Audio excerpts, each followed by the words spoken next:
Hello, Rainy Day Writing Guild.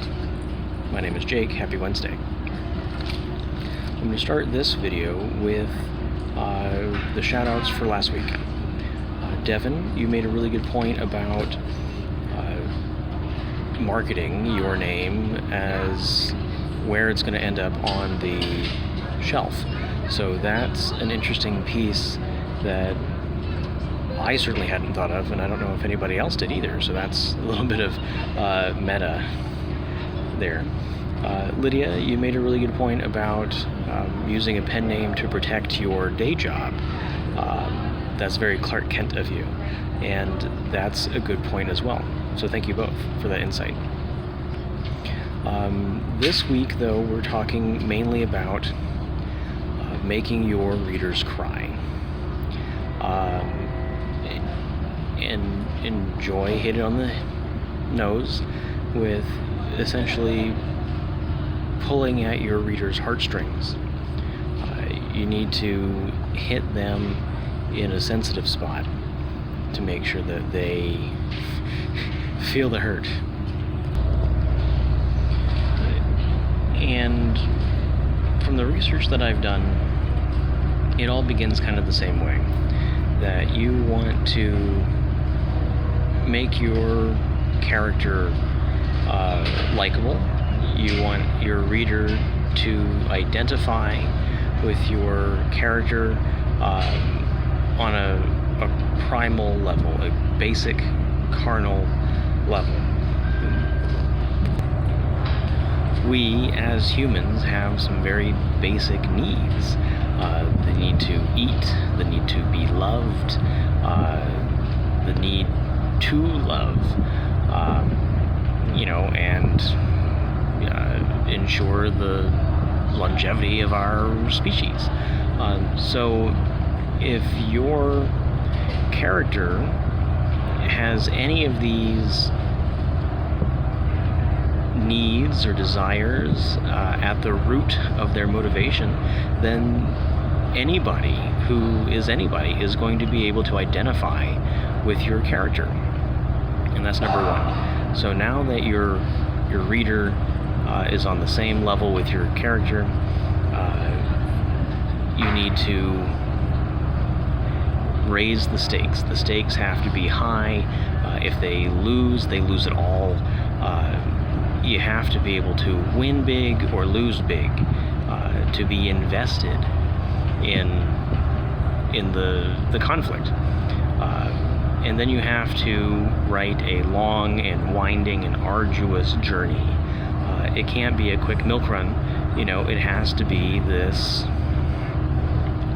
ultimately life-altering voyage, because it can't be a quick, easy thing. It has to be painful to the point that the win is going to pay off very nicely, or the loss is going to feel like a sucker punch in the gut. And kind of the last point there is that once you've got your reader good and hooked, you've got the hook set real deep, you go ahead and you yank it. You throw in a twist, an unexpected turn of events that really throws them for a loop. Do a 180, where if you thought you were on the up and up, suddenly they're down for the count. If it was all going to pot, suddenly there's an unexpected win. So now the emotions of the reader are running high and turbulent, and you want them emotionally unbalanced, or off balance, I guess I should say, for them to be vulnerable to any sort of tear-jerking instance. Like Joy said, I'll have to go back and analyze Paper Menagerie to see really what it was that made it so deep cutting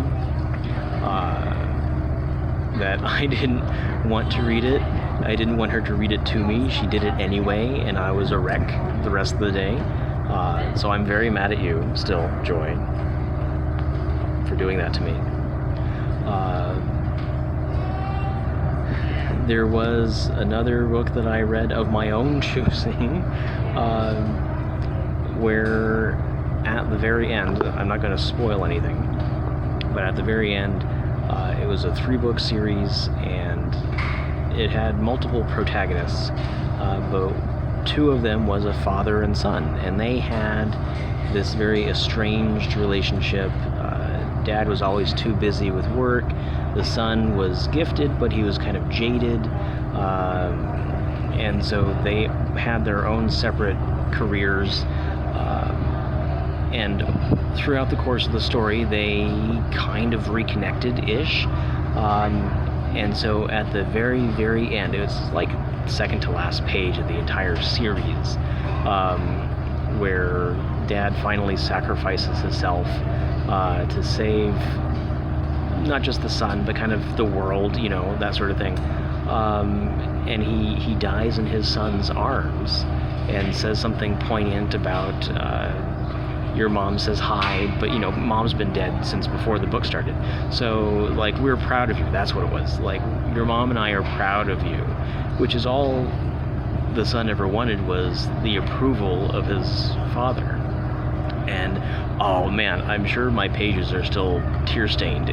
It messed me up. Because again, going back to primal, basic needs, the need for love, the need for approval, the need for family, it cuts right to the quick, and everybody can relate to that on some level. So I'm going to leave that there. You go ahead and mull that, see what you can do to kind of bend these features into your own writing, and let me know how it turns out. All right, happy writing. Good luck.